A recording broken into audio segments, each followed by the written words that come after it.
Hello student. आज हम आपको जो सेकंड यूनिट में हमने आपको पुलकेशिन द्वितीय पढ़ाया था, उसके बाद हमने शशांक के ऊपर भी आपको पढ़ाया समझाया था। आज हम इसी सेकंड यूनिट में आज पढ़ाने जा रहे हैं उत्तर गुप्त यानी कि लेटर गुप्तास। तो ये सेकंड यूनिट है। इसके पहले थोड़ा सा आपको समझाना चाहेंगे कि ये जो बीए फर्स्ट सेमेस्टर में सेकंड पेपर है आपका हिस्ट्री ऑफ इंडिया यानी कि भारत का इतिहास सन 550 से 1200 एडी। तो इस पेपर में आपका जो प्रश्न पत्र आएगा, परीक्षा में जो सेमेस्टर एग्जाम होंगे, वह 35 नंबर का पेपर होता है। इसके 3 सेक्शन होते हैं। खंड ए, सेक्शन ए में एक एक नंबर के वस्तुनिष्ठ प्रश्न पूछे जाते हैं। 60 very very short answer type question पूछे जाते हैं, जो कि एक नंबर का एक होता है। जैसे एक छोटा सा उदाहरण समझाते हैं आपको। हर्ष चरित्र किसने लिखा या किसने लिखी, आपको ये पूछा जाएगा। आपको सिर्फ एक शब्द में उत्तर देना है और वह देना है बाणभट्ट। समझ में आ जाएगा कि बाणभट्ट ने हर्षचरित्र लिखी। इस तरह से सेक्शन ए में 5 क्वेश्चन पूछे जाएंगे और आपको उनका आंसर लिखना है एक एक नंबर का, 5 नंबर के।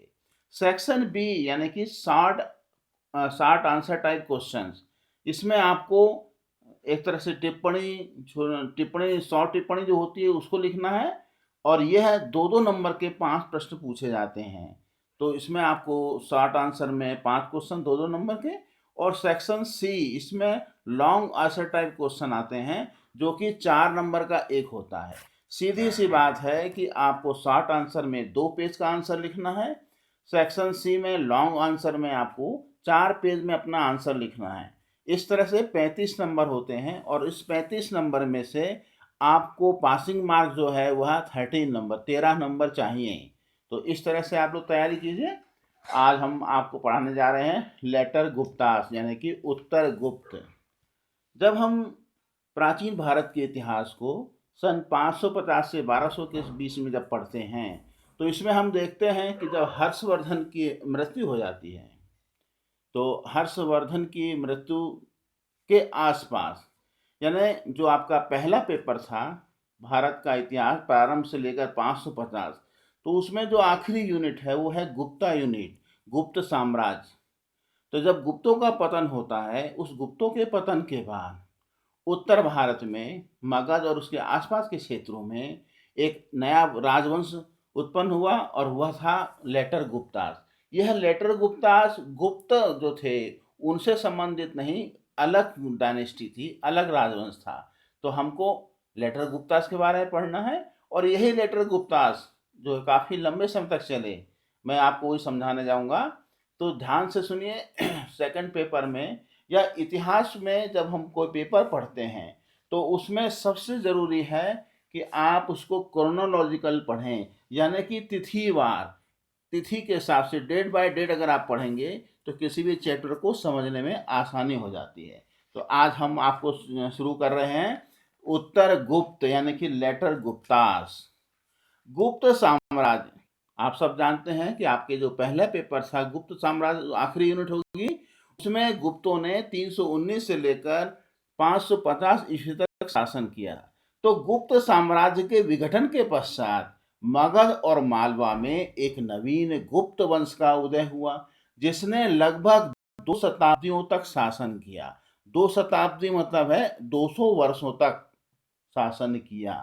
इस वंश को परवर्ती अथवा उत्तर गुप्त यानी कि लेटर गुप्तास डायनेस्टी कहा जाता है। इनका राजनीतिक इतिहास है। परवर्ती गुप्त अथवा उत्तर गुप्त वंश का संस्थापक कृष्णगुप्त था। यही देखिए, परीक्षा में कई बार एक नंबर का क्वेश्चन पूछा जाता है कि परवर्ती गुप्त या उत्तर गुप्त वंश का संस्थापक कौन था।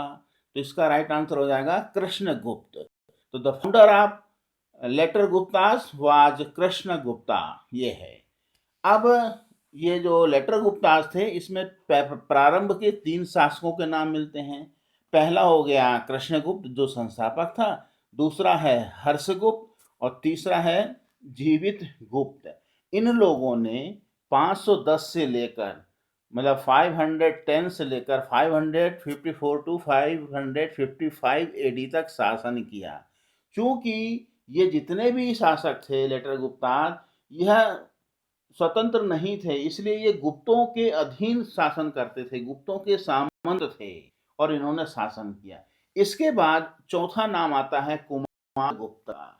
कुमार गुप्त यह जीवित गुप्त का पुत्र था, जिसने स्वयं को स्वतंत्र घोषित किया और पहली बार महाराजा धिराज की उपाधि धारण की। इसका प्रतिद्वंदी जो था वो मोखरी नरेश ईशान वर्मन था। यानी हम देखते हैं कि कुमार गुप्त और ईशान वर्मन जो मोखरी नरेश था, यह समकालीन थे और इसीलिए इनमें हमेशा झगड़े होते थे, युद्ध होते थे। हम यहाँ भी देखते हैं कि कुमार गुप्त ने जब अपना महाराजा धिराज की उपाधि धारण की, तो इसका जो प्रतिद्वंदी था वह मोखरी नरेश ईशान वर्मन था। दोनों के बीच हुए भीषण युद्ध में कुमार गुप्त विजयी रहा। इसका वर्णन अप्सर लेख यानी कि अप्सर इंस्क्रिप्शंस में भी किया गया है।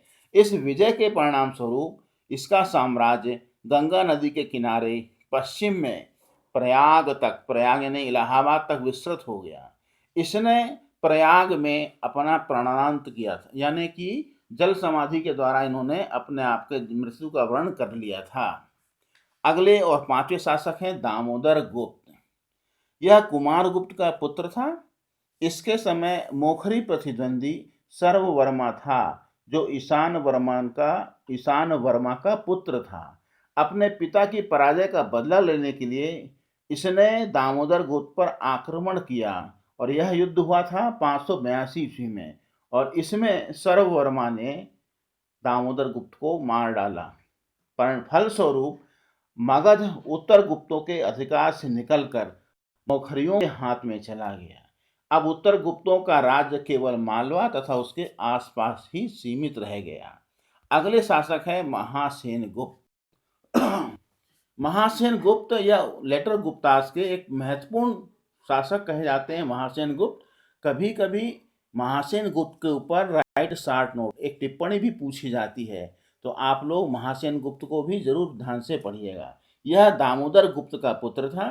इसने असम नरेश सुस्थित वर्मन को लोहित्य नदी यानी कि ब्रह्मपुत्र नदी के तट पर पराजित किया। यह पराजित नरेश हर्ष के मित्र भास्कर वर्मन का पिता था। Doctor S K. चटर्जी का विचार है कि इस समय महासेन गुप्त मोखरी नरेश अवंती वर्मा की अधीनता स्वीकार करते थे। उसने आसाम की विजय अपने सम्राट अवंती वर्मन की ओर से ही किया था।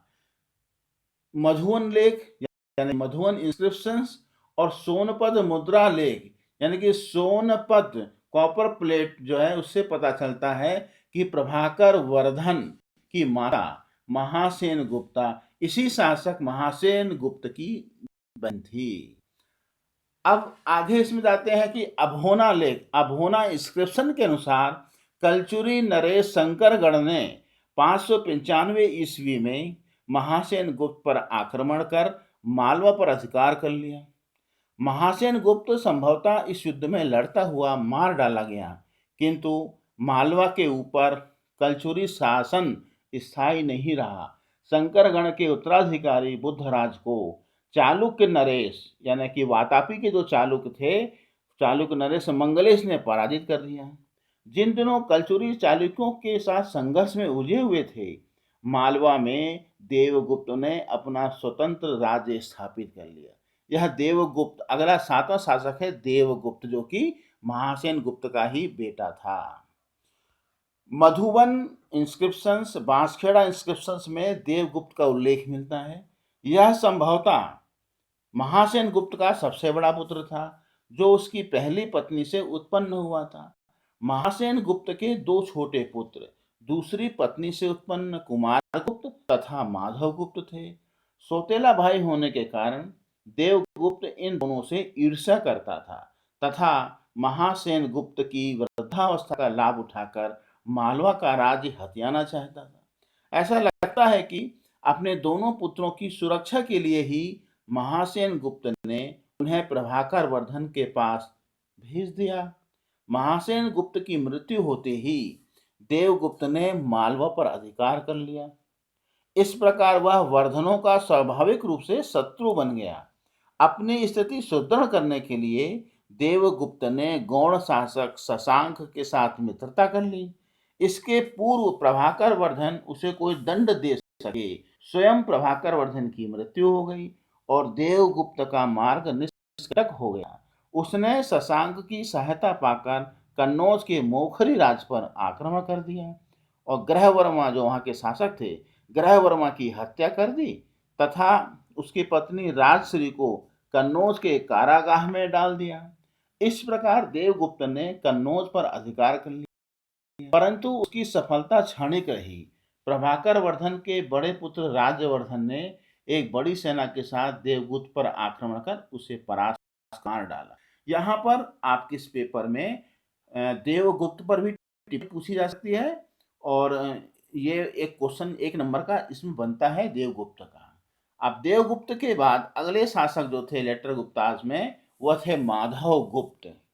हर्षवर्धन के समय में माधव गुप्त मगध में उसके सामंत के रूप में शासन करता था। वह हर्ष का घनिष्ठ मित्र एवं विश्वास पात्र था। अपसर लेख से पता चलता है कि उसने हर्षवर्धन की ओर से अनेक शत्रुओं की विजय की थी। हर्षचरित से पता चलता है कि जब हर्ष शशांक को दंडित करने के लिए गया तो माधवगुप्त भी उसके साथ था। हर्षवर्धन की मृत्यु के समय यानी कि 647 ईस्वी तक वह मगध में उसके सामंत के रूप में शासन करता रहा। हर्ष की मृत्यु के बाद उत्तर भारत में पुनः अराजकता फैली। तब उसने भी अपनी स्वतंत्रता घोषित कर दी और 650 ईस्वी तक उसने राज्य किया। इसके बाद उसका पुत्र आदित्य सेन गद्दी पर बैठा। आदित्य सेन यह माधवगुप्त का पुत्र था तथा उसकी मृत्यु के बाद मगध का चक्रवर्ती शासक बना। मंदर पर्वत लेख यानी मंदर पर्वत इंस्क्रिप्शंस में अंग क्षेत्र पर उसके अधिकार की सूचना मिलती है। उसने परम भट्टारक महाराजा धीराज की उपाधि ग्रहण की तथा 3 अश्वमेघ यज्ञ भी किए। पूर्व की ओर बंगाल की खाड़ी तथा ब्रह्म नदी तक उसका अधिकार क्षेत्र विस्तृत था। पश्चिम की ओर आदित्य सेन के राज्य में उत्तर प्रदेश के आगरा और अवध का विस्तृत भूभाग सम्मिलित था। आदित्य सेन ने जो उनका शासन काल था उसमें 650 से 675 के बीच में चीनी राजदूत वांग उवेन त्से ने 2 बार भारत की यात्रा की थी। तब आदित्य सेन ने उसकी हर संभव सहायता की थी। आदित्य सेन के बाद उत्तर गुप्ताज में देवगुप्त द्वितीय जो कि आदित्य सेन का पुत्र था, विष्णुगुप्त और जीवित गुप्त द्वितीय ये आखिरी शासक थे और इनमें उत्तर गुप्त का वंश का आखिरी शासक जो था वह जीवित गुप्त द्वितीय था। इसको कन्नौज के शासक यशोवर्मन ने इसको हरा दिया, इसको मार दिया और इसके राज्य पर कब्जा कर लिया था। तो इस तरह से लेटर गुप्ताज में आप लोगों से 60 में वेज 60 में 2 नंबर का प्रश्न पूछा जाता है। टिप्पणी पूछी जाती है। टिप्पणी पूछी जा सकती है आदित्य सेन के ऊपर, टिप्पणी पूछी जा सकती है माधव सेन के ऊपर, टिप्पणी पूछी जा सकती है महासेन गुप्त के ऊपर और इसके साथ साथ एक छोटा शॉर्ट आंसर में भी क्वेश्चन पूछा जाता है उत्तर गुप्त शासकों के इतिहास के संबंध में। तो आपको यह सब जो है करना है और एक आखिरी एक क्वेश्चन बनता है कि उत्तर गुप्त वंश का अंतिम शासक कौन था? तो वह था जीवित गुप्त द्वितीय जिसको कि कन्नौज के शासक यशोवर्मन ने इसको हरा दिया था और इसका अंत कर दिया था। तो बहुत शॉर्ट में हमेशा लेटर गुप्ताज में उत्तर गुप्त में यही शॉर्ट नोट पूछा जाता है। अब हम इसके बाद आगे पढ़ेंगे कन्नौज नरेश यशोवर्मन। तो हम आपको पढ़ने जा रहे हैं यशोवर्मन। हाँ तो बच्चों हमने आपको उत्तर गुप्त का पढ़ा दिया। अगली क्लास में हम आपको यशोवर्मन जो कि कन्नौज का महत्वपूर्ण शक्तिशाली शासक था यशोवर्मन उसके बारे में पढ़ाएंगे। आज के लिए इतना ही।